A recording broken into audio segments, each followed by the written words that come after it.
Hello বন্ধুরা, তোমরা সবাই কেমন আছো? আজকের ভিডিওতে আমরা দেখব কিভাবে এন্ড স্ক্রিন সেট করা যায়। এন্ড স্ক্রিন সেট করা মানে নিজের ভিডিও নিজে প্রমোট করা। তো চলো কাজটা দেখে নেই। তো প্রথমে গুগল ক্রোম ব্রাউজারটি ওপেন করে নেব।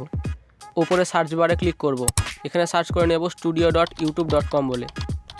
সার্চ করার পরে ঠিক এরকম দেখতে পাবো। তারপর এটিকে ঠিক এরকমভাবে জুম করে নেব।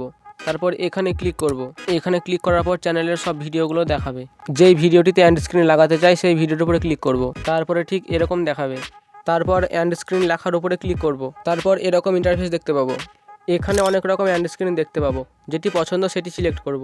তারপর এখানে ক্লিক করব। তারপর ঠিক এরকম একটি পেজ ওপেন হবে। এখানে যে ভিডিওটি এন্ড স্ক্রিনে বসাতে চাই সেই ভিডিওটির উপরে ক্লিক করব। এখানে ক্লিক করব। তারপর এখানে ক্লিক করব। তারপর এখান থেকে যে কোনো একটি ভিডিও সিলেক্ট করে নেব। তারপর সেভ বলে একটি অপশন পাবো, এখানে ক্লিক করব। এখন এন্ড স্ক্রিন লাগানোর কাজ পুরোপুরি কমপ্লিট। তো আজকে ভিডিওতে আমরা শিখলাম কিভাবে এন্ড স্ক্রিন লাগানো যায়। তো আজকে এই পর্যন্ত, সবাই ভালো থেকো, সুস্থ থেকো। দেখা হচ্ছে নতুন ভিডিওর সঙ্গে। বাই।